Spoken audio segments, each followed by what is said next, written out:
célébré, sois exalté, Seigneur Jésus. Tu es digne de l'honneur, digne de Jésus.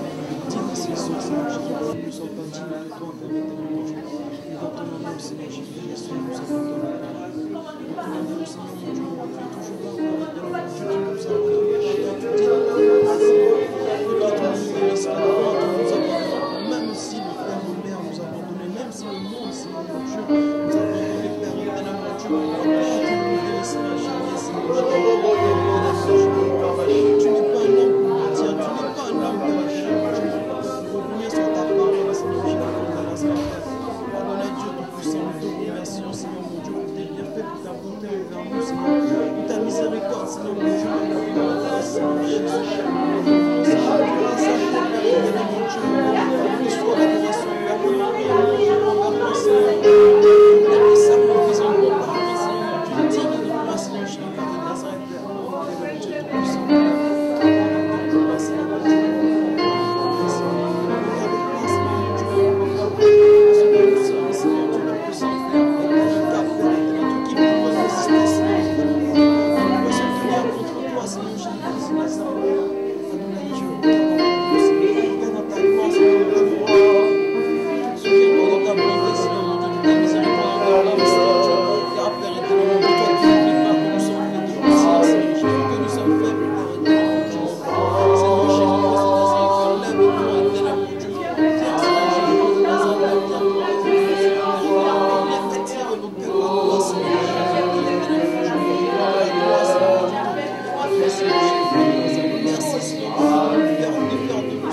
non pas nous-mêmes, Seigneur Dieu, nous puissions même marcher par l'Esprit, Seigneur Jésus. Oh Père, donne-nous la force, Seigneur mon Dieu, mon Papa, de bannir, Seigneur mon Dieu, l'amour de ce monde, Seigneur Jésus, de bannir en nous, Seigneur mon Dieu, le désir pour les choses futiles, Seigneur mon Dieu, de toutes ces choses, Seigneur mon Dieu, qui nous éloignent de toi, Seigneur Jésus. Oh Père, remplis nos cœurs, Seigneur mon Dieu, de ton amour.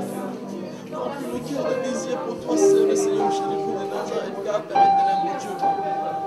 Loin de toi, Seigneur mon Dieu, la vie n'est que vanité, Seigneur Jésus. Loin de toi, Père éternel, mon Dieu, tout n'est que vanité, Seigneur. Oh Père éternel, Dieu, que mon âme se prosterne devant toi, que mon esprit te loue, Seigneur Jésus. Car Père éternel, mon Dieu, tu es digne d'adoration, Père. Reçois la gloire, Seigneur Jésus. Reçois la gloire, Père éternel, mon roi.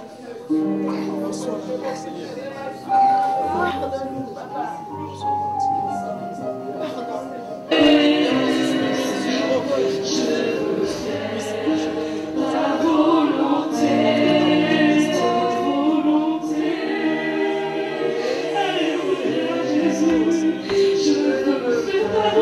Seigneur, tous les jours de ma vie, Seigneur, que ta volonté parfaite, Seigneur, s'accomplisse dans ma vie, Seigneur. Que ta volonté s'accomplisse, Seigneur. Oh Jésus,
et nous avons programmé le séminaire le 12 et le 13 juillet. Voilà. L'année dernière, on a eu le 13 et le 14 juillet. Donc cette année, c'est le 12 et le 13. En fait, on a conclu cela en fait dans la semaine parce que on se disait, on sera certainement débordé dans ce lieu. Et par rapport aux conditions, c'est-à-dire pour recevoir les enfants, la salle là-bas est trop petite. Les enfants qui viendront éventuellement, et puis toutes les personnes qui seraient là. Donc on se dit, pour être plus à l'aise, plus confortable, donc on va relouer la grande salle qu'on avait louée l'année dernière, pour ceux qui s'en rappellent. Et donc et Dieu est tellement bon, on s'était dit certainement ça va être trop juste parce que on a vu déjà, on se rapproche du mois de juillet. Et quand on les appelle, les dates disponibles 12 ou 13. Et au mois de Dieu est comme ça. Et donc le 12 et le 13, au même endroit, rendez-vous. Et chaque année, ça va être un rendez-vous solennel. Une convocation sainte. Nous voulons voir la main de Dieu, la gloire de Dieu. Et je crois que ce que Dieu a fait l'année dernière, là, ça va être encore le double. Je le crois. Préparez-vous à voir les gens s'asseoir sur bloquer les rails du tram. Voilà. Donc, vous étiez là, qui était là, à ce programme? Les gens me disaient l'année dernière, c'était la première fois qu'il y avait un tel programme sur Orléans. Une telle manifestation. Tout ce monde que Dieu avait attiré, toutes ces guérisons, ces miracles que le Seigneur a opérés, c'est tellement merveilleux. Et bien, cette année, donc, et je crois qu'on va refaire cela chaque année maintenant. Voilà. Donc, cette année, donc, le thème sera « Suivez l'étoile ». Voilà, selon Matthieu chapitre 2. Donc, suivez l'étoile. Et le temps est venu où nous devons suivre l'étoile. Nous sommes fatigués de suivre les Hérodes, de suivre les hommes. Le temps est venu, on va suivre l'étoile. J'en dirai pas plus. Voilà. Donc, comment Dieu conduira les choses, en tout cas, il y a des choses qui vont se passer. Et nous aurons justement la participation de notre sœur Nana Lukezo, qui sera avec nous le 12 et le 13.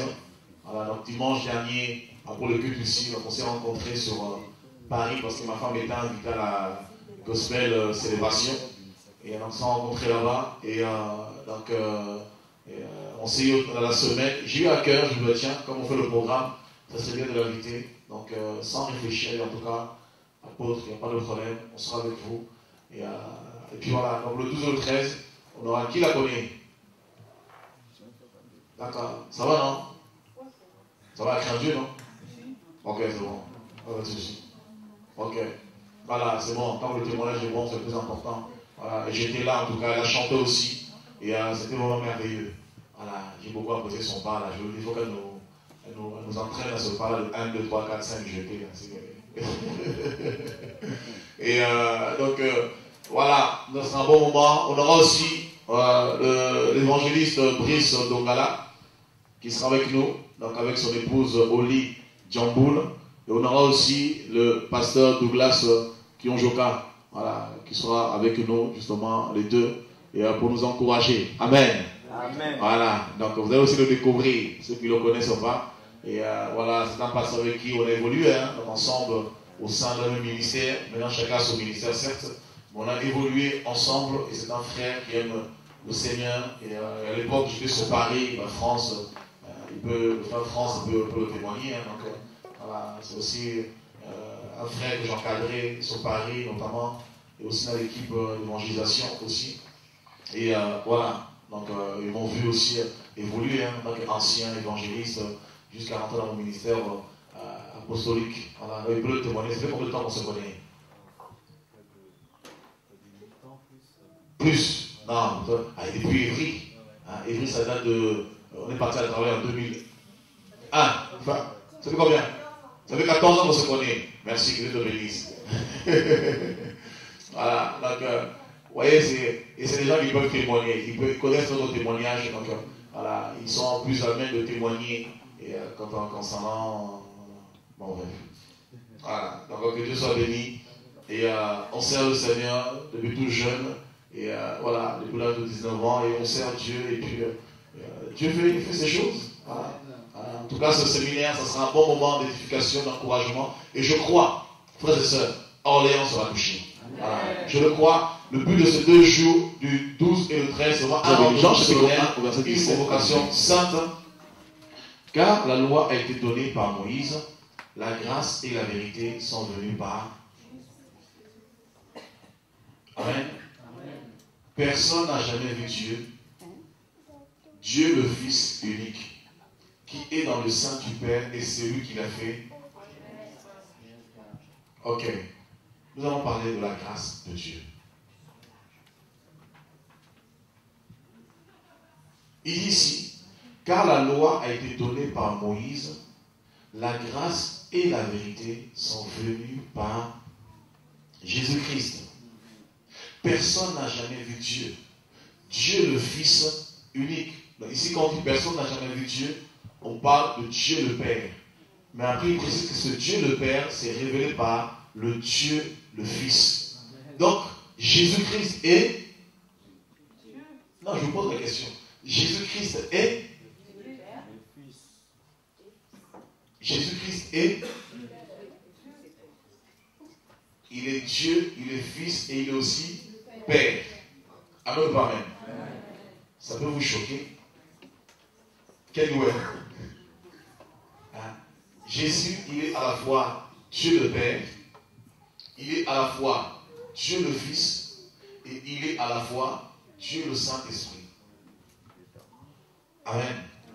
Maintenant, dans la manifestation de Dieu, Dieu est un, bien sûr, indivisible. Maintenant, quand Dieu se révèle à nous, il se révèle sous 3 personnes distinctes, le Père, le Fils et le Saint-Esprit. Mais ces 3 personnes ne forment qu'une seule personne. Voilà. D'ailleurs, on le voit dans Ésaïe, chapitre 9, verset 5. La Bible nous dira, un enfant nous est né, un fils nous est donné. On l'appellera Emmanuel, on l'appellera Dieu Tout-Puissant. Et dit car un enfant nous est né, un fils nous est donné, et la domination reposera sur son épaule. Voilà. Si quelqu'un d'autre a trouvé, peut lire, parce que ce que vous allez dire après, il a écrit sa propre Bible. Un fils nous est donné, et la domination reposera sur son épaule.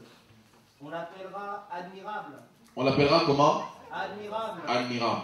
Conseiller. Conseiller. Dieu puissant. Qui s'appelle Dieu puissant ici? C'est l'enfant. Et cet enfant, c'est qui? C'est le Fils, c'est Jésus. D'accord. Ensuite. Père éternel. Père éternel. Quand on dit Père éternel, en fait, c'est le Dieu éternel. Voilà, le Dieu de l'éternité. Donc le Père éternel, c'est Dieu. Voilà. Donc le Fils, il est le Père éternel. Voilà. Tu peux juste continuer et puis. Prince de la paix. Voilà, c'est bon? Voilà, que Dieu soit béni. Voilà. S'il y en a qui se posent encore des questions, est-ce que Jésus vraiment il est Dieu? Est-ce qu'il est vraiment il est véritable Dieu? Est-ce que vraiment il est Fils de Dieu? C'est clair. Il est Fils de Dieu et il est Dieu. Oui. Non, c'est aussi dans Isaïe aussi qu'on dit le serviteur amènera la lumière dans les nations.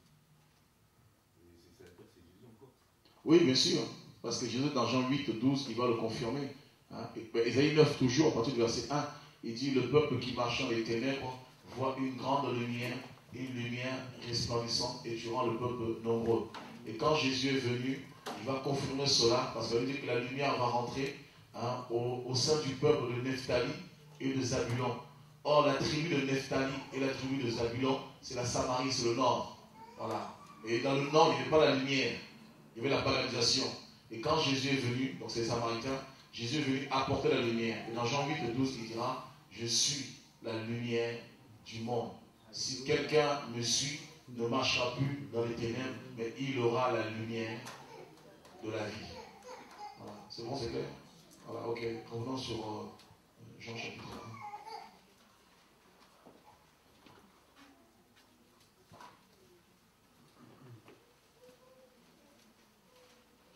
1. Ok, on nous dit: car la loi a été donnée par Moïse, la grâce et la vérité sont venues par Jésus-Christ.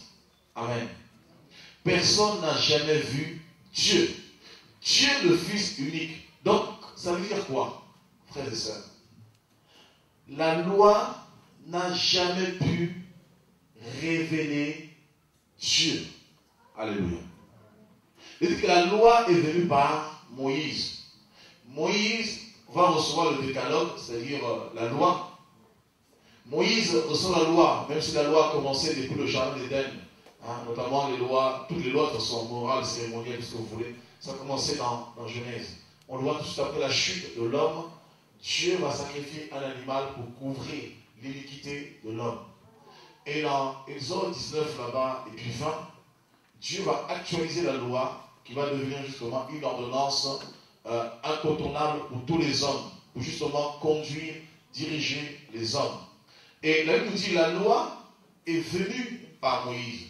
Moïse a apporté la loi, c'est-à-dire les préceptes de Dieu. Mais ces mêmes préceptes ne donnaient pas à l'homme l'accès vers Dieu. Alléluia. Moïse reçoit la loi de Dieu, la parole de Dieu, où Dieu dira: tu ne commettras pas l'adultère, tu ne voleras pas, tu ne tueras point, tu ne convoiteras point, tout ça, etc. Vous le trouvez dans Exode chapitre 20, à partir du verset 1 jusqu'au verset 7, par exemple, où Dieu donne différents types de lois. Il dit: tu ne feras pas ceci, tu ne feras pas cela, etc. Car je suis le Dieu qui punit l'iniquité des enfants, sur des pères plutôt sur les enfants, jusqu'à la 4e, à la 1000e génération, etc., etc. Moïse reçoit la loi. Et le problème, c'est que cette loi va devenir un joug pesant sur le peuple. Voyez? Parce qu'avant la loi, l'homme vivait comme il entendait. L'homme faisait ce qu'il voulait avant la loi. Voyez? L'homme pouvait tuer et Dieu ne pouvait pas tellement le condamner. Même si Dieu pouvait réprimander l'homme, mais il ne pouvait pas le condamner parce qu'il n'y avait pas une loi qui régissait l'homme. Mais voyant le mal s'accroître, Dieu va renfermer le péché dans la parole, dans la loi, afin qu'à travers la loi, tout homme soit condamné. Est-ce que vous me suivez un peu? Ça va vous suivre? Dirons-nous donc, Romains, la loi est-elle péché? Loin de là. Mais je n'ai connu le péché que car je n'aurais pas connu la convoitise si la loi n'avait dit: tu ne convoiteras. Et le péché, saisissant l'occasion, produisit en moi par le commandement toutes sortes de convoitises, car sans loi, le péché est mort. Voyez? Pour moi, étant autrefois sans loi, oui, je vis, c'est-à-dire étant sans loi, j'étais libre de mener ma vie comme bon me semblait. Si je voulais commettre l'adultère, je commettais l'adultère. Bien que je pouvais savoir c'était le péché, mais il n'y avait rien pour me condamner. Un exemple simple. Avant que le législateur établisse une loi qui va légiférer, qui va nous interdire de crier le feu rouge, ben, quand il y avait le feu rouge, tu pouvais le crier comme tu voulais. Voyez? Personne ne pouvait te condamner. On pouvait te faire la morale pour te dire non, mais écoute, fais attention parce que la prochaine fois, parce qu'il peut y avoir un risque d'accident. Mais une fois que la loi est venue, la loi maintenant va, comment ça s'appelle, te sanctionner à la moindre infraction. Est-ce que vous comprenez? Et ici, la Bible nous dit, quand il n'y avait pas la loi, je vivais comme je voulais. Voyez? Ils savaient qu'ils étaient pécheurs.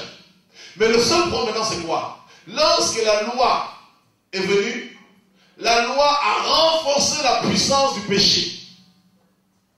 Est-ce que vous me suivez? C'est-à-dire, la loi a rendu encore le péché fort. C'est ce qu'il dit ici. Au verset 8. Et le péché, saisissant l'occasion, produisit en moi par le commandement toutes sortes de convoitises, car sans loi, le péché est mort. C'est pourquoi vous allez voir que l'homme est toujours tenté à braver les interdits. Quand il n'y a pas d'interdit, il fait ce qu'il veut. Tu peux lui parler, tu fais la morale, ok. Et de lorsque tu mets là une loi, comme l'homme est pécheur, voyez, et que la loi c'est ce qui est bon, voyez, parce que la loi de Dieu elle est bonne, là Paul le dit après. Ce n'est pas dire que la loi ne soit pas bonne. La loi de Dieu, elle est pure, elle est bonne. Mais comme la loi de Dieu, c'est la volonté de Dieu, et que le péché, c'est la semence de la chair et du diable, la semence du péché, qui est la loi du péché, va à l'encontre de ce qui est bon, ce qui est juste. Alors lorsqu'on dicte ce qui est juste, le péché veut toujours braver ce qui est juste. C'est pourquoi dans Daniel 9, 12, on nous dit, la petite corde, le diable, il va tout faire pour renverser la vérité, pour mettre la vérité par terre. Et la Bible nous dit en plus, par-dessus tout, il va réussir. Et je peux le témoigner, nous tous on peut le témoigner que le diable a réussi à renverser la vérité. C'est-à-dire, comprenez ce que je veux dire? Ce qui est juste aux yeux des hommes, mais la vérité, on ne peut pas la renverser selon Dieu, parce que la Bible dit que nous n'avons pas de puissance. Dans 2 Corinthiens 13, 8, nous n'avons pas de puissance contre la vérité. Mais si nous regardons le monde, vous allez voir que le diable a renversé la vérité. Or, la vérité, c'est ce qui est vrai, c'est l'ordre de Dieu. Et regardez le monde au jour d'aujourd'hui. Tout ce qui était interdit autrefois est devenu normal, légalisé. Donc, l'ordre des choses a été changé. Alléluia. Alors, lorsque Dieu va donner la loi, comme la loi est pure, la loi est forte, la loi est puissante, le péché va saisir l'occasion pour justement aller à l'encontre de la volonté de Dieu. Voyez? Rappelez-vous, vous connaissez tous l'origine du péché dans Genèse 3, je ne vais pas revenir dessus. Vous savez d'où vient le péché? Vous le savez? Qui a fait chuter l'homme? Ok, Genèse 3, on le voit, le serpent qui va séduire l'homme et la femme. Et Paul en parle de 2 Corinthiens, chapitre 11. Elle qui fut séduite par le serpent.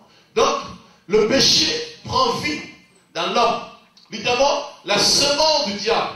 Donc, lorsque nous parlons du péché, le péché veut littéralement dire semence du diable.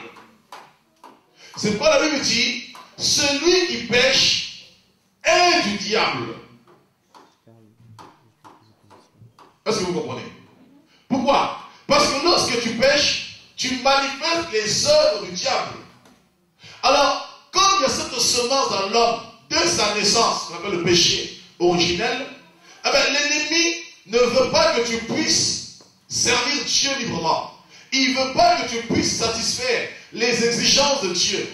Tu puisses satisfaire la justice et la volonté de Dieu. Lorsque l'homme reçoit cette loi, le péché va saisir l'occasion par l'interdiction de la loi pour te pousser à aller à l'encontre de la volonté de Dieu, pour te pousser à pécher contre Dieu, pour te pousser à te révéler contre Dieu. Et le seul problème, c'est que Moïse a apporté la loi, mais il n'a pas apporté la solution aux hommes. Comment surmonter la loi? Alléluia. Moïse est venu, mais il manquait quelque chose parce que la grâce n'avait pas encore été révélée dans l'Ancien Testament. Dieu pouvait justifier les gens par sa grâce, par sa miséricorde comme il voulait, mais la grâce n'avait pas encore été révélée pleinement parce que la grâce de Dieu n'est rien d'autre que Jésus-Christ. Voilà pourquoi ici, dans Jean chapitre 1, au verset 18, il dit « Personne n'a vu Dieu, Dieu le Fils unique. » Donc personne n'avait vu Dieu auparavant. C'est pourquoi la Bible dit, tous ceux qui ont péché, en commençant par Adam, jusqu'à Jean-Baptiste, le prophète, ou jusqu'à l'arrivée de Jésus, personne n'avait été excusé par Dieu.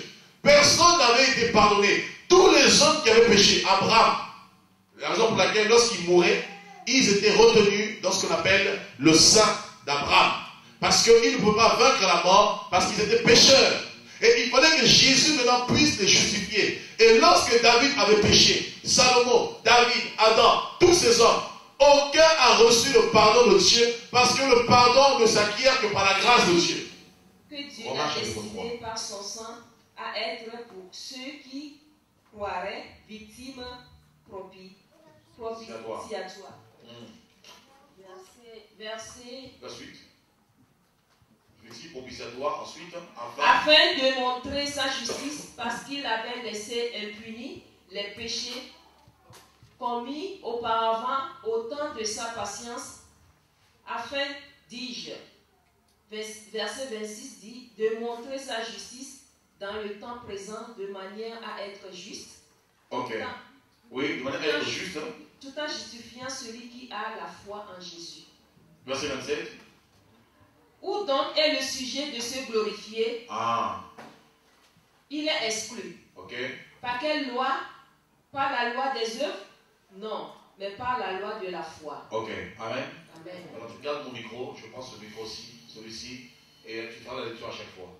Voilà.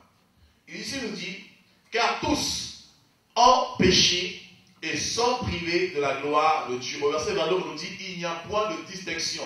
Et Acte 17 nous dira, Dieu ne fait point d'acception de personne.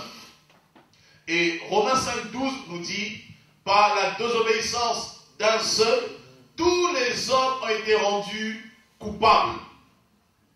Est-ce que vous me suivez? Donc on nous dit ici, tout homme est pécheur. Tous, sans exception. Et ils sont privés de la gloire de Dieu. Donc littéralement, ils sont privés de la face de Dieu. Donc par la loi, le régime de la loi, personne ne pouvait voir Dieu. Personne ne pouvait s'approcher de Dieu. C'est pourquoi vous allez voir, lorsque Dieu se révélait, c'est lui-même dans sa miséricorde. Vous voyez, il faisait grâce aux gens, lui-même, il va se révéler à une personne, il va communiquer sa parole, il va susciter un prophète, il communique sa parole, ainsi de suite. Mais le peuple lui-même ne pouvait pas s'approcher de Dieu. Rappelez-vous la scène terrifiante, hein, la montagne. Lorsque Moïse était sur la montagne, Dieu va dire à Moïse, sanctifie le peuple pendant 3 jours, qu'ils aient envers aucune femme, qu'ils ne fassent rien d'impur. Pendant 3 jours, qu'ils se préparent à la rencontre de leur Dieu. Ils vont se sanctifier physiquement. Mais le problème, c'est qu'on ne peut pas atteindre Dieu par les œuvres de la chair ou par les œuvres de la loi. Voyez? On peut atteindre Dieu que par la foi, donc littéralement la grâce. Ils vont se sanctifier pendant 3 jours. Vous voulez qu'on le lise? Ils vont se... On y va, allez. On va revenir là-dessus après. Vous allez mieux comprendre ce que je viens de le dire. Exode 20, Exode à 23. Exode 20, 18 à 23, je lis au nom de Jésus. Tout le peuple entendait les tonnerres et le son de la trompette il voyait les flammes de la montagne fumante.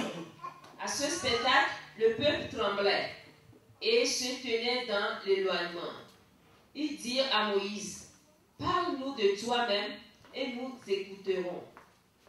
Mais que Dieu ne nous parle point, de peur que nous ne mourions. » Voilà, je vais t'arrêter là, c'est bon. Le reste, on ira pour notre instruction. Donc, vous voyez, Dieu demande à sanctifier le peuple. Dieu demande à Moïse de sanctifier le peuple pendant 3 jours. Le peuple va se sanctifier. Voilà maintenant que Dieu vient pour se révéler à eux.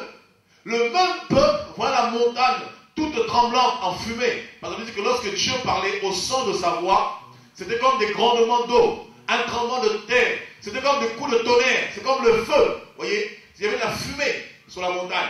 Et le peuple, tellement était pécheur, il ne pouvait pas s'approcher de Dieu parce que Dieu est saint. Voilà pourquoi dans Lévitique 19, il dira, « Mon peuple, soyez saint, car moi, votre Dieu, je suis saint. » Voyez.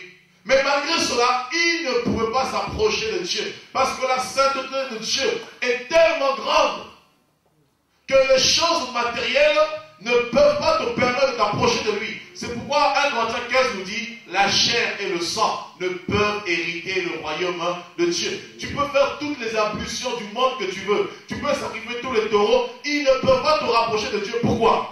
Parce que de lorsque Adam et Ève ont péché, on le voit dans Genèse 3, à partir du verset 17, on nous dit clairement, la terre aussi a été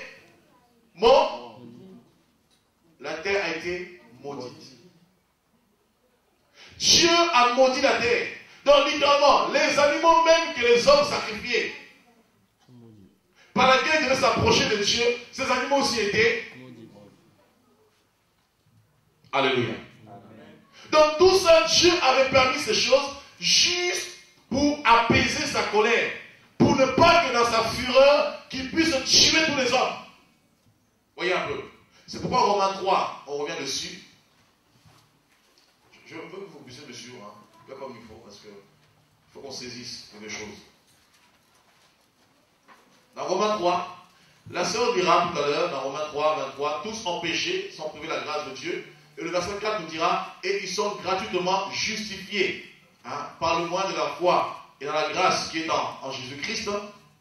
Et le verset 25, c'est le verset crucial, il nous dit maintenant ici, c'est lui que Dieu a destiné à être par son sang pour ceux qui croiraient, victime propitiatoire, afin de montrer sa justice, regardez, par ceux qui l'avaient laissé impunis les péchés commis auparavant au temps de sa patience. Ça veut dire quoi? Lorsque Dieu a promulgué la loi à Moïse, qu'est-ce qui s'est passé? La loi est venue pour révéler la justice de Dieu. La loi a montré la sainteté de Dieu. La loi a montré la pureté de Dieu. Mais le seul problème, c'est que l'homme était pécheur. Et cette loi condamnait l'homme parce que la loi était tellement élevée au-dessus de l'homme, l'homme ne pouvait pas satisfaire les exigences de la loi. Voilà pourquoi il dit qu'ils sont justifiés justement par le moyen de la rédemption qui est en Jésus. Donc en dehors de Jésus, il n'y a point de salut. Voilà pourquoi Acte 4, 12 nous dit, il n'y a de salut sur le ciel que par un seul nom. Tu peux invoquer Bouddha, Mohamed, Krishna, Shiva, tout ce que vous voulez, ça ne produira rien. D'ailleurs, vous prenez un démon, tu dis au nom de Allah sort, vous allez voir vous-même. Il va vous chicoter le démon. Ah oui? Jamais une fois, on faisait une délivrance comme ça, démon sort. Allah, oh. Tu es qui? Je suis Allah, oh. Ah oui? Est-ce que vous comprenez? Parce qu'il n'y a qu'un seul nom qui sauve. Il n'y a qu'un seul nom qui apporte le salut, la délivrance, la guérison, la restauration. C'est le nom de Jésus-Christ. Voilà pourquoi Pierre dit dans Acte 4, 12. Il n'y a aucun autre nom sous le ciel par lequel vous pouvez hériter le salut si ce n'est que le nom de Jésus-Christ. Alors la loi était tellement pure, sainte, juste, et l'homme était pécheur. Voilà pourquoi l'homme était en dessous de la loi parce qu'il ne pouvait pas satisfaire les exigences de la loi pour passer au-dessus. Voyez un petit peu. Et c'est ça le problème. Et par-dessus tout, lorsque la loi va venir, la loi va révéler l'état de l'homme. Et la loi va montrer à l'homme que l'homme est pécheur. Que l'homme, par sa propre vie, par sa nature, il ne peut s'approcher de Dieu. Et par-dessus tout, la loi dans l'homme va faire abonder le péché. C'est pourquoi Romains 5, 20 nous dit, lorsque la loi est venue, le péché a... Non, c'est la grâce qui a fait. Bien sûr, le péché a surabondé, bien sûr. Le péché a abondé ou éventuellement a surabondé. Mais lorsque la grâce est venue, la grâce a surabondé le péché. Tu peux lire Romains 5, 20, s'il te plaît. Juste la première partie. Romains 5, 20. Or, la loi est intervenue pour que l'offense abondât. Or, la loi est intervenue pour que l'offense abonde. Ça veut dire quoi? Ça veut dire, lorsque la loi est venue, la loi a révélé l'état de l'homme. Tu es adultère, tu es pécheur, tu es menteur, tu es voleur, tu es homosexuel, tu es impudique, tu es fumeur, tu es drogué, tu es tout ce que tu veux. Maintenant, le problème, c'est que la loi te montre ces choses, c'est comme un miroir qui te révèle ton état, et par-dessus tout, Dieu dit maintenant, lorsque tu commettras ces choses désormais, tu seras sanctionnable. Et le péché va saisir cela pour dire, ah ben d'accord, maintenant à partir d'aujourd'hui, je vais te pousser à faire cela. Alors maintenant, le péché va oppresser l'homme. Il va oppresser l'homme. Qu'est-ce qui va faire que le péché va abonder? Parce que l'homme est poussé à faire le mal, mais il n'a pas la solution pour éviter de faire le mal. Est-ce que vous me suivez un peu? Et c'est pourquoi dans Romains 7, l'apôtre Paul dit, au verset 14, moi j'ai été vendu au péché, parce que au fond de moi, je fais le mal que je ne voudrais pas faire. Et je voudrais faire le bien qui est en moi. Mais lorsque je veux faire le bien, il y a toujours le mal qui est rattaché à moi. Alléluia. Amen. Ma soeur, continue la lecture. Romains chapitre 7. À partir de verset 14. Oui. Nous savons en effet que la loi est spirituelle. Non, à partir du verset 11 plutôt. D'accord. Romains 7, à partir de verset 11 dit, car le péché saisissant l'occasion me réduisit par le commandement et par lui me fit mourir. La loi donc est sainte. La loi donc est sainte. Est-ce que la loi est mauvaise? Non. C'est la seule différence, c'est que la loi qui est censée produire la vie, voilà qu'elle va se retrouver contre, parce que la parole de Dieu est une épée à double tranchant. C'est soit tu obéis, elle produit la vie, ou soit tu n'obéis pas, elle produit. C'est ce qu'il dit au verset 10. La loi qui est censée me produire la vie, voilà que cette même loi maintenant produit la mort en moi. Continue.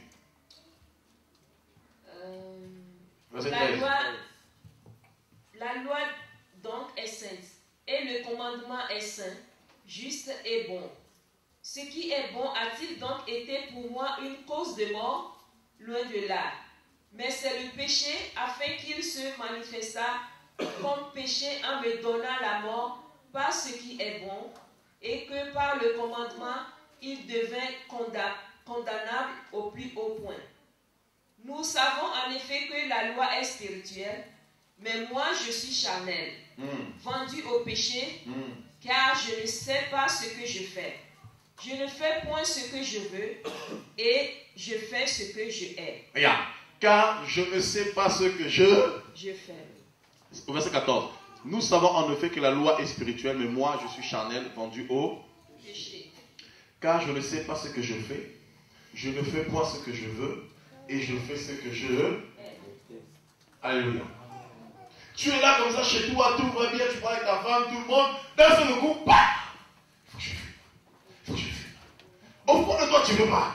Mais ça chauffe. Il faut que je fume. Il faut que je fume. Bon, chérie, je vais prendre un peu l'air. Et là, on arrive en bas de l'immeuble, de la tour, ou bien de la maison, on quitte un peu pour mettre tabac. Le premier gars qui passe, s'il vous plaît. Ah non, j'en ai pas. Oh, c'est pas possible.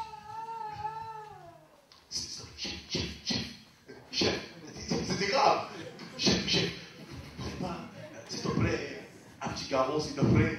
Je donne 50 centimes. Pour moi, je n'ai pas assez pour acheter le paquet. J'ai 50 centimes, je te donne. Ok, d'accord. Ah, merci, merci. Ah, merci, merci. Et là, tu prends. Tu vois. Et là, tu te sens apaisé. Ah, enfin. Et là, tu rentres à l'eau. Chérie, merci, j'ai pris l'air. Vraiment, tout va bien maintenant. Dis à ton voisin, tu fais ce que tu ne veux pas faire. Alors, tu dis pourquoi? Parce que tu as été vendu au. Donc, ça veut dire quand tu fumes, tu le fais là. Qui règne en toi? Sur la cigarette. Oh, vous êtes triste, hein? Si vous êtes triste, je continue plus, hein? Voyez un peu. Ça veut dire, quand l'envie là te prend là, ça te secoue pour le trouver des mensonges, pour le prendre l'air, respirer. Ça veut dire le péché règne. Donc tu as besoin de la délivrance. Amen. Bah oui, frère. Parce que dans 2 Pierre 2,19, chacun est esclave de ceux qui a triomphé de lui. Ou sinon, il y en a d'autres. Il y avait un frère. Alors il rencontre un pasteur, il fumait. Il voit le pasteur, il est tellement la cigarette, il met dans la poche. Et Dieu est tellement Dieu. Dieu est tellement bon. La cigarette n'était pas éteinte. Bonjour pasteur, ça va? Encore le pasteur, il parle beaucoup comme moi. Quelle grâce. Quand tu as un pasteur qui parle beaucoup, frère, il faut le fuir. Mon frère, ça va? Oui. À la maison, ça va? Oui. Et ta vie spirituelle? Oui. Et le pasteur, il parle. Le frère commence à danser.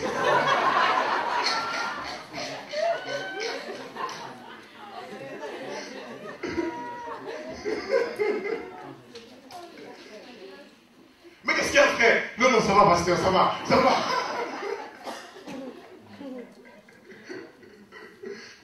Et là, ça brûle. Mais quand le pasteur, il a honte. Et puis ça brûle, ça chauffe. La fumée commence à sortir. Alléluia. C'est grave. Voyez, il dit, car je ne sais pas ce que je fais. Je ne fais point ce que je veux. Et je fais ce que je hais. Donc, c'est-à-dire, lorsque tu fais ce que tu hais, c'est-à-dire, évidemment, tu ne sais pas ce que tu fais. Et si tu ne sais pas ce que tu fais, ça veut dire que tu n'es plus maître de ta vie. C'est une autre personne qui te domine. Donc, tu as besoin de délivrance. Il ne faut pas avoir honte. Oh, qu'est-ce que les hommes ont dit? Qu'est-ce que les hommes ont pensé? Au contraire, il faut courir parce que la grâce est venue pour te libérer. La grâce est venue pour t'affranchir. Il faut courir pour réclamer la délivrance et que toi-même tu prennes la décision maintenant de suivre Jésus. Alléluia. Continue ma soeur.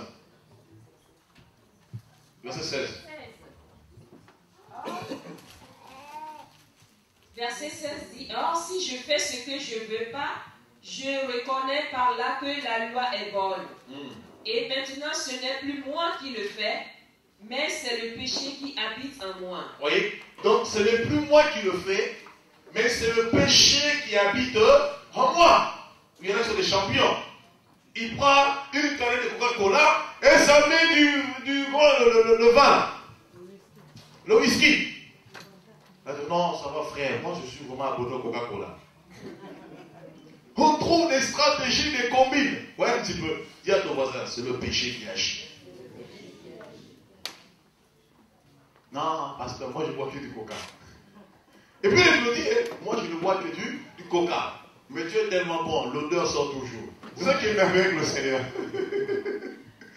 Tu bois du coca, mais quand tu parles, le label saint qui dit c'est moi. Continue, ma soeur. Verset 24, misérable que je suis, qui me délivrera du corps de cette mort? Grâce soit rendue à Dieu par Jésus-Christ notre Seigneur. Ainsi donc, moi-même, je suis par l'entendement l'esclave de la loi de Dieu et je suis par la chair l'esclave de la loi du péché. Voilà. Voyez? Il dit, je suis par l'entendement esclave de la loi de Dieu. Pourquoi? Parce que mon entendement me dit ce qui est bon. Voyez? Mais malheureusement, ma chair me fait faire ce qui est mauvais. Et N'est-ce pas? Il dit, misérable que je suis. Qui me délivrera de ce corps de mort? Vous voyez un petit peu? Voilà pourquoi vous avez des gens qui sont poussés à faire le mal. Quand vous voyez des pédophiles, quand vous voyez des assassins, quand vous voyez ce type de personnes, frères, qui vont écoper 10 ans de prison, 15 ans, ils ressortent de là, ils retournent à la récidive, ce n'est pas eux, frère, c'est un esprit. Tu peux le mettre en prison comme tu veux, un esprit ne s'enferme pas. Le seul moment où l'esprit sera enfermé, ça sera à la fin. Est-ce que vous me suivez? Même lorsque nous chassons les démons, ils ne vont pas dans une prison. Ils vont dans les lieux arides et errés.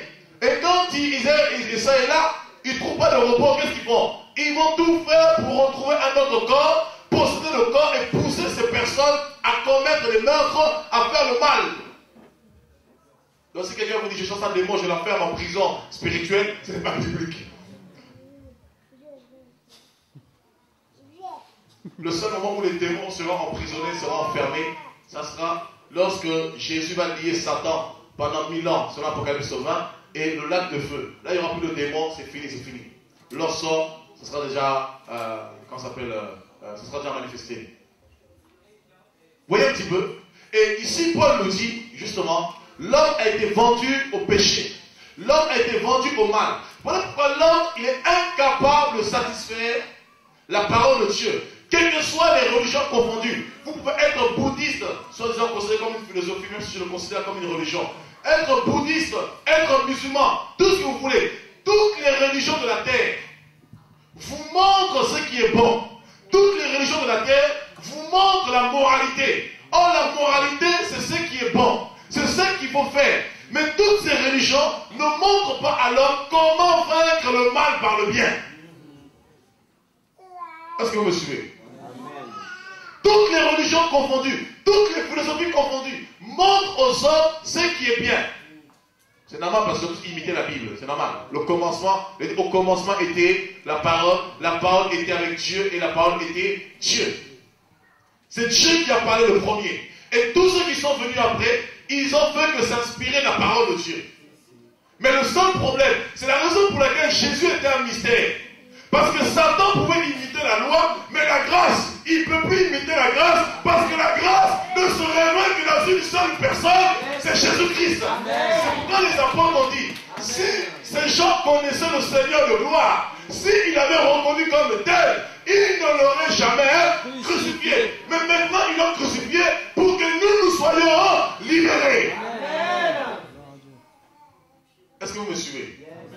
Satan ne connaissait pas Jésus. Il connaissait la parole parce que lorsque Dieu parle au prophète, tout comme je parle ici, Satan entend la parole, les anges entendent, mais Jésus était le mystère caché de tous les âges. Ça veut dire quoi? Dieu a laissé les choses se faire, il a caché Jésus pour la fin des temps, pour que la grâce soit manifestée. Lorsque Satan avait chuté, Adam, Dieu se dit, si je révèle Jésus tout de suite, il va dévancer mes projets. Je vais le laisser. Je vais laisser le péché atteindre son paroxysme, que le péché atteigne le plus haut niveau, le plus haut sommet du mal. Lorsqu'il va atteindre le plus haut sommet du mal, maintenant je jette ma carte, le joker. Alléluia. Est-ce que vous suivez un peu? Et quand le joker est venu, Satan ne comprenait pas. C'était un mystère pour lui. Parce que si Satan savait que Jésus allait délivrer les hommes, je vous assure, il aurait tout fait pour le garder. C'est ça. Il aurait tout fait pour le préserver. Il n'aurait pas permis que Jésus meure. Mais il ne savait pas qu'il fallait que Jésus meure. Parce qu'il fallait que Jésus meure pour que toi tu sois libéré. Il fallait que Jésus meure pour que je sois libéré. Il fallait que Jésus meure pour que Orléans, évangile naisse. Il fallait que Jésus meure pour que Orléans soit touché. Il fallait que Jésus meure pour que la Centrafrique soit touchée. Il fallait que Jésus meure pour que les nations soient touchées. Et ça, Satan ne l'avait pas vu. Alléluia. C'est pourquoi je veux que tu comprennes, quel que soit ce que tu traverses, quel que soit ce que tu vis, il y a une chose qui est sûre. Quels que soient les combats dans ta vie, il y a toujours un projet que Dieu a formé pour toi. Un projet qui est connu de personne, ce n'est que de Dieu lui-même. Amen. Alléluia. C'est pourquoi Dieu dit former des projets qui seront anéantis. Pourquoi? Les gens font des projets parce qu'ils te voient aujourd'hui. Mais ceux que j'ai oubliés, dans la présence de Dieu et dans la conscience de Dieu, Dieu ne te voit pas dans l'aujourd'hui. Dieu te voit à la finalité. Dieu te voit dans l'étape oméga. Dieu te voit à la fin. Dieu te voit à la perfection. Dieu te voit dans la gloire. Dieu te voit dans l'excellence. Dieu te voit dans le succès. Dieu te voit dans la réussite. Sauf que eux, ils voient le présent et demain. Mais ils oublient que le lendemain appartient à Dieu. Amen. Et Satan n'avait pas vu le reste. Est-ce que vous voyez un petit peu? Et c'est pourquoi Paul ici pleure. Il dit, mais qui me délivrera de ce corps de mort? Misérable que je suis. Donc ça dit, tous les hommes sur la terre sont misérables. Pourquoi? Parce qu'il fallait que le péché abonde. Le péché atteigne un certain niveau pour que Dieu maintenant puisse révéler la grâce. Et c'est pourquoi la Bible nous dit ici, dans Jean 1, 17, la loi est venue par Moïse, merci mon frère, mais la grâce et la vérité sont venues par Jésus-Christ. Jésus est venu pour révéler la grâce. Or, la grâce, c'est quoi? La grâce, c'est une faveur imméritée. Tu ne choisis même pas. Tu ne demandes rien.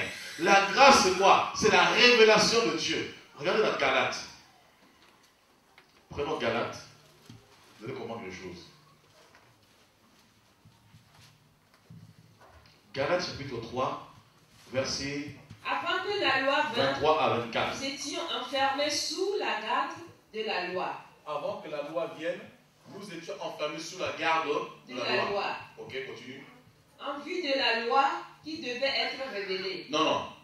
En vue de la foi. En vue de la foi qui devait être révélée. Verset 24. Ainsi la loi a été comme un pédagogue pour nous conduire à Christ, afin que nous fussions justifiés par la foi. Ok, alors je vais reprendre, vous allez comprendre maintenant. Verset 25 pour finir. Verset 25 et après je reprends derrière toi. La foi étant venue, nous ne sommes plus sous ce pédagogue. Nous ne sommes plus sous ce pédagogue. Je reprends, vous allez mieux comprendre encore. Avant que la foi vienne, donc avant la foi, il y avait quoi? La loi. La foi égale littéralement grâce. Est-ce que vous me suivez? Il dit avant que la foi vienne. Donc auparavant, aucun homme n'avait la foi. Est-ce que vous comprenez? Aucun homme, je précise bien, aucun homme n'avait la foi. Les seules personnes qui ont la foi dans la Bible, c'est les seules personnes à qui Dieu s'est révélé. C'est pourquoi Hébreux chapitre 11 nous dit, car la foi, verset 1, car la foi est une ferme assurance des choses qu'on espère, une démonstration de celles qu'on ne voit pas. Verset 2, quelques-uns, pour l'avoir possédé, ont reçu un témoignage de la part du Seigneur. C'est par la foi que Moïse fut divinement averti. C'est par la foi que Abraham fut divinement averti. Est-ce que vous comprenez? Ça veut dire quoi? La foi, c'est la révélation de Dieu. Or, le pédagogue, c'est la religion. Le pédagogue, ici, ou les préceptes, c'est quoi? C'est les dogmes. J'écoute la parole, fais ceci, fais cela, fais ceci, fais cela. Mais tu n'as aucune relation, tu n'as aucun lien avec Dieu. Or, la foi, c'est Dieu qui vient à toi. Est-ce que vous me suivez? Amen. C'est Dieu qui se manifeste à toi. C'est Dieu qui vient à toi. C'est Dieu qui se révèle à toi pour t'emmener dans son intimité, pour que tu prennes part à son œuvre. C'est pourquoi on nous dit ici, avant que la foi vienne, nous étions enfermés sous la garde de la loi. La loi était comme un garde-fou. Pourquoi? Pour ne pas que le mal puisse encore prendre des proportions terribles. Voilà pourquoi Dieu a permis la loi, pour limiter les conséquences du péché. Alors il dit après, ainsi la loi a été comme un précepteur, donc un pédagogue, pour nous conduire à Christ, afin que nous soyons justifiés par la foi. Et une fois que la foi vient, est-ce qu'on a encore besoin de pédagogue? Est-ce qu'il y a encore besoin de ce précepteur? Donc ça veut dire quoi littéralement? Toutes les religions de la terre, ils ont tous un précepteur. ils ont tous ce pédagogue qui est la lettre.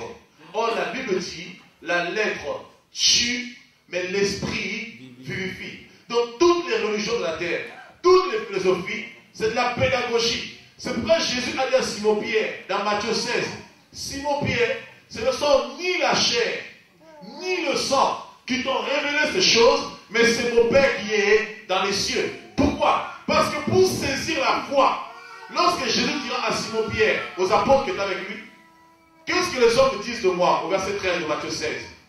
Il dit, il y en a qui disent que tu es Jean-Baptiste, tu es un des prophètes revenus à la vie. Il dit, bon, vous maintenant, qui dites-vous que je suis? Et Simon va prendre la parole en disant, nous savons que tu es le Christ. Or, le Christ veut littéralement dire, loin ou littéralement, le messager. La foi qui devait être révélée, la grâce. Et là, Jésus dira, grâce soit rendue au Père, car ce ne sont ni la chair et le sang qui t'ont révélé ces choses, c'est mon Père qui est dans les lieux célestes. Donc, c'était la pédagogie, c'est la chair. Or, la foi ici, c'est la révélation de Dieu. C'est pourquoi il dit, lorsque la foi a été révélée, nous n'avons plus besoin de ce pédagogue. Nous n'avons plus besoin de pédagogie. On n'a plus besoin de précepteurs. Nous n'avons plus besoin de traditions. On n'a plus besoin de dogmes. On a besoin simplement de rencontrer la foi. C'est pourquoi la Bible dit, quiconque invoquera le nom du Seigneur Jésus, il sera sauvé. Il n'y a plus besoin de tradition, il n'y a plus besoin de faire ceci, faire des sacrifices, faire des impulsions. La foi t'emmène simplement à avoir une intimité avec Dieu. Tu crois et tu es justifié par sa grâce. Alléluia. Est-ce que vous me suivez un peu? Alors, Moïse a apporté la loi. La loi qui condamnait l'homme, la loi qui détruisait l'homme, la loi qui amenait l'homme à la mort. Cette même loi qui était censée apporter la vie, la même loi amenait l'homme à la mort parce qu'elle ne permettait pas à l'homme de pouvoir justement surmonter cette loi, de pouvoir accomplir cette loi. Voilà pourquoi lorsque Jésus est venu, il est venu justement pour accomplir la loi afin d'amener les hommes dans la grâce. C'est pourquoi Galates 3, 24 nous dit, lorsque les temps furent accomplis, Dieu envoya son Fils, né d'une femme et né sous la loi. Pourquoi? Parce que Dieu avait renfermé le péché et tous les hommes dans la loi. Donc Jésus étant venu en tant qu'humain, en tant que chair, il ne peut pas venir en étant au-dessus de la loi. Il fallait lui aussi naître en étant sous la loi. Et c'est seulement en accomplissant la loi, maintenant il pouvait devenir l'auteur d'un si grand salut. Parce que pour recevoir le salut littéralement, il faut accomplir la loi. Mais aucun homme sur la terre ne pouvait accomplir la loi. Voilà pourquoi en Romains chapitre 3 verset 10 dit, il n'y a même pas un seul... Ma soeur fait la lecture. Même pas un seul qui pratique le bien. Ma soeur fait la lecture.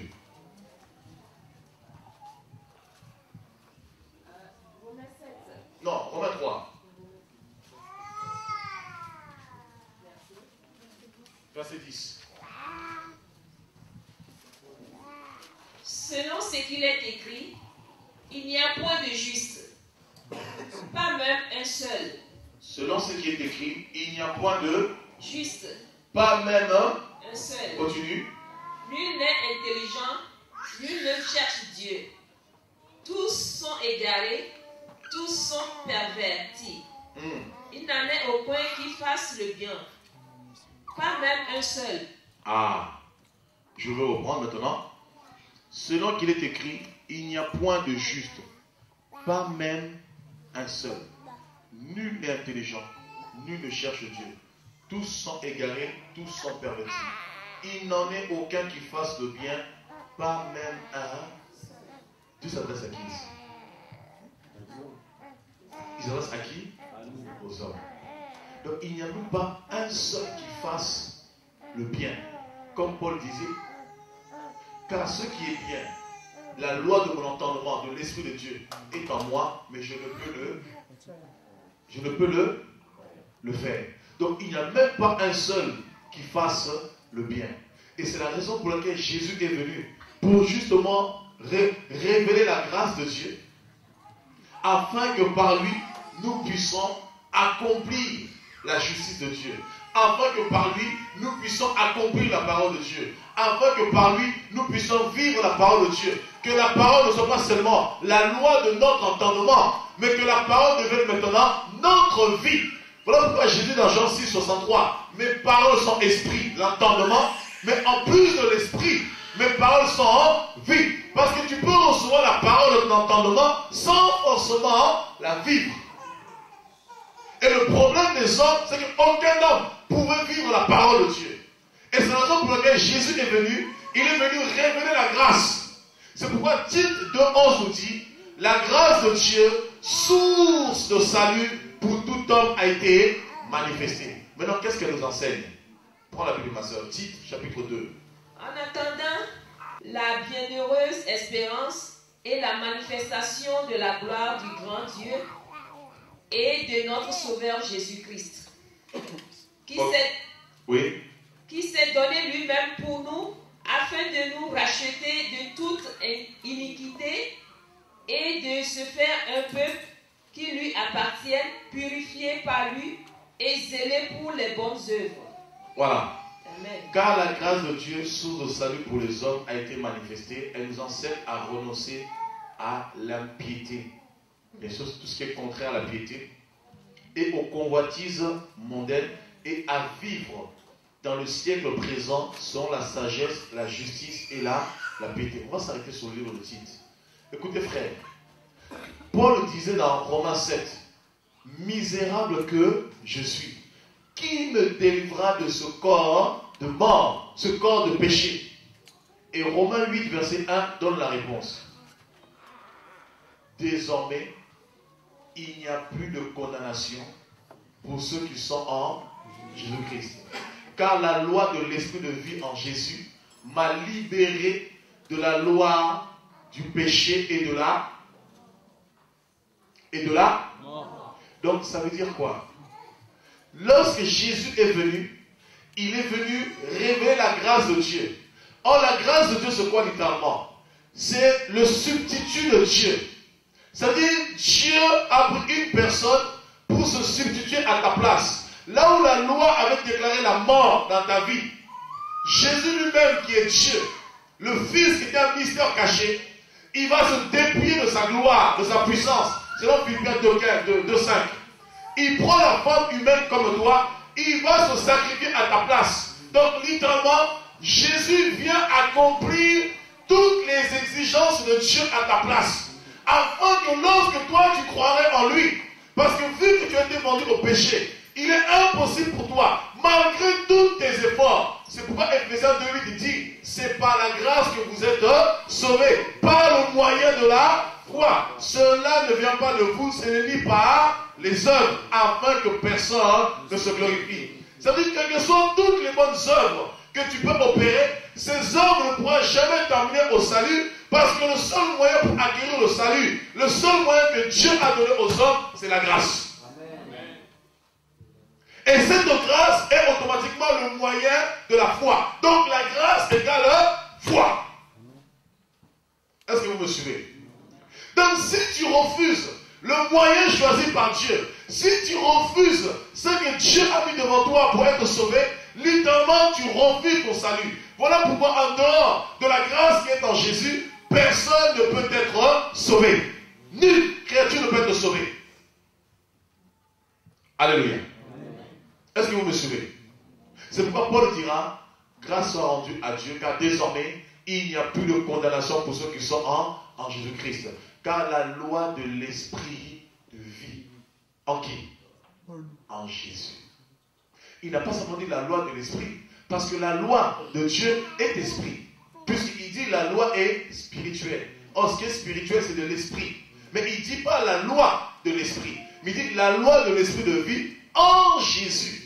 C'est-à-dire la loi qui se trouve en Jésus, lui qui a accompli la loi de Dieu, lui qui a accompli la parole de Dieu, cette loi qui a amené la condamnation, cette loi qui a amené la mort, cette loi qui m'empêchait de voir Dieu, car tous en péché sont privés de voir Dieu, cette loi qui m'empêchait de vivre la vie de Dieu, en Jésus maintenant, je suis capable de m'approcher de Dieu. Voilà pourquoi Hébreux 4, verset 16 nous dit, approchez-vous du trône de grâce avec assurance. Alors que dans Exode 20, ils ont voulu s'approcher, mais la Bible dit, lorsque Dieu se mit à parler, ils ont commencé à trembler. Or, Jésus maintenant, tu peux t'approcher de Dieu, même si sa voix, c'est la voix d'un lion, tu reçois la nature du lion. Donc quand le lion parle, tu ne peux pas trembler, parce que toi aussi, tu es un lion. Amen. Quand le feu se révèle, tu es aussi un feu. Parce que Hébreux 1 nous dit, il a fait de ses messagers des...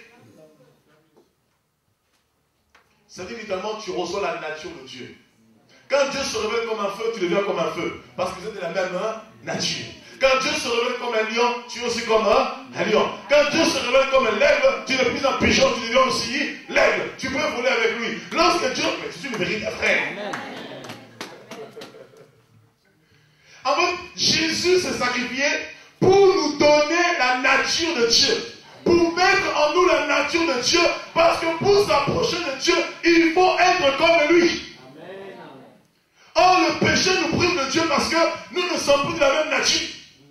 Est-ce que l'eau peut cohabiter avec le feu?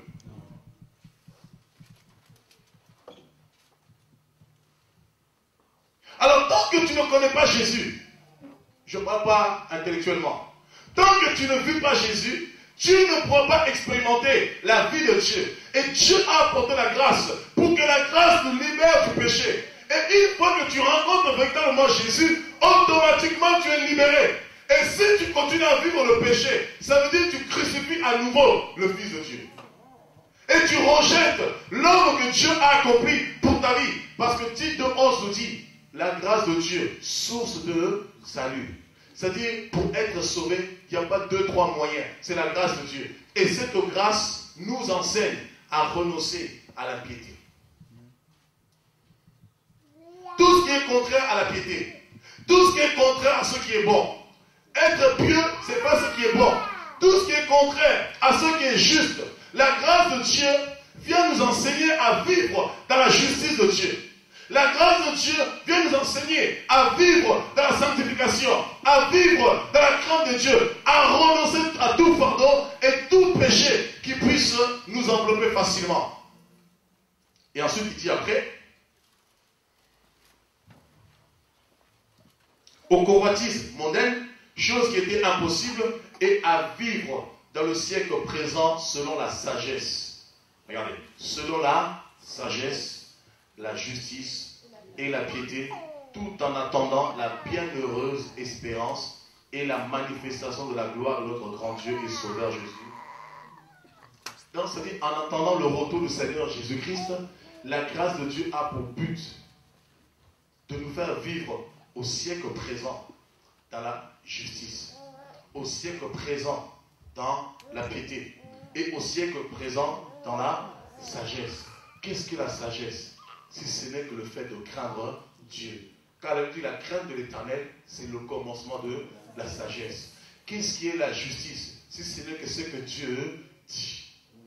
Qu'est-ce qu'est la piété? Ce n'est que ce qui est honorable. Donc ça veut dire, ayant reçu la grâce de Dieu, qui est Jésus-Christ, cette grâce déjà nous révèle Dieu. Parce qu'à travers la grâce de Jésus, on peut voir Dieu. Car au temps jadis, personne n'avait vu Dieu. Par la grâce qui est Jésus, le moyen de la grâce qui est Jésus, nous pouvons nous approcher de Dieu. Nous pouvons voir Dieu. Et cette grâce par-dessus tout, elle nous enseigne à vivre selon Dieu, dans la justice au siècle présent. Ça veut dire quoi littéralement, frère? Comment les gens sauront que Dieu est avec toi? Lorsque au siècle présent, quand les gens disent, il faut vivre dans le péché, quand les gens vivent dans les convoitises, quand les gens vivent selon les convoitises de ce monde, toi tu vis au sens contraire. C'est alors quand les gens vont te regarder, ils vont dire, toi tu es bizarre. Toi tu n'es pas comme nous. Eh bien c'est un privilège qui appartient aux enfants de Dieu seuls. Seuls les enfants de Dieu. Selon Jean 1, 12 à 13. Seuls ceux qui ont accepté le Seigneur Jésus. Eux seuls peuvent vivre ce privilège. C'est pourquoi le psaume 65, verset 5 dit, heureux, Éternel, celui que tu admets dans ta présence. Il dit heureux, celui que tu admets en ta présence. Or, au temps jadis, personne ne pouvait venir auprès de Dieu. Personne ne pouvait se tenir dans la présence de Dieu. Personne. Parce que c'est juste tellement pur qu'il ne pouvait pas voir l'iniquité. Il ne pouvait tolérer l'iniquité. Mais par la grâce de Dieu maintenant, qui est en Jésus, nous pouvons nous approcher de Dieu. Nous pouvons voir Dieu face à face. C'est ce mystère caché depuis les générations. Il nous a été révélé. Maintenant, nous pouvons parler à Dieu. Nous pouvons communiquer avec lui. Nous pouvons lui adresser nos prières. Nous pouvons nous tenir devant lui. Il peut agir en nous. Chose qui était impossible auparavant. Par sa grâce. Donc la grâce de Dieu, frère, c'est un privilège que tu as. Or, qu'est-ce que les chrétiens font avec cette grâce? Au lieu de saisir la grâce de Dieu pour servir Dieu au siècle présent, eh bien, les chrétiens se servent de la grâce de Dieu pour faire n'importe quoi. Sous prétexte, Dieu est amour. Sous prétexte, comment? Effectivement, on était au centre d'Afrique avec un pasteur, et ça fait 2 ans qu'il est plus avec sa femme, et il vient, il pensait que j'allais rigoler avec lui, on était en train de manger à table, le pasteur commence à dire, non mais, apôtre, vraiment, bon, toi quand tu parles c'est un peu dur, il faut comprendre c'est le temps de la grâce. Là, je dis, voilà, tu as fait une grosse erreur. Et là, je l'ai ramassé, j'ai dit, mais attends, mais comment toi, pasteur, tu peux dire c'est le temps de la grâce, en justifiant, ça fait 2 ans que tu ne vois pas ta femme, mais tu es fou. Si toi tu dis ça, qu'est-ce que tu enseignes aux autres? Si toi tu te permets de dire ça, les autres, alors, tu vas leur dire quoi? Sous prétexte, nous sommes dans la grâce. Dieu ne frappe plus comme avant. Mais ce que les chrétiens ont oublié, c'est que la grâce est encore plus dure que la loi. Est-ce que vous me suivez? La grâce de Dieu est encore plus dure que la loi. Pourquoi? Parce que comme dans la grâce, tu es capable de servir Dieu. Comme dans la grâce, Dieu te donne maintenant la force et le moyen pour le servir, son jugement devient encore plus terrible. Son jugement devient encore plus grand. Est-ce que vous me suivez? Ça veut dire, dans la grâce, Dieu lève encore la barre.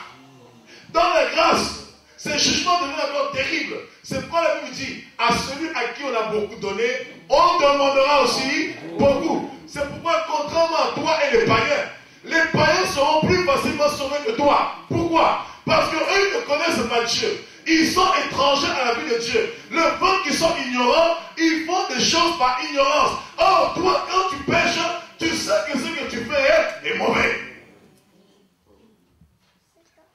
Donc la grâce, ce n'est pas un privilège pour vivre sa vie comme bon nous semble, pour faire ce qu'on veut. Vous avez des gens qui prient dans les assemblées.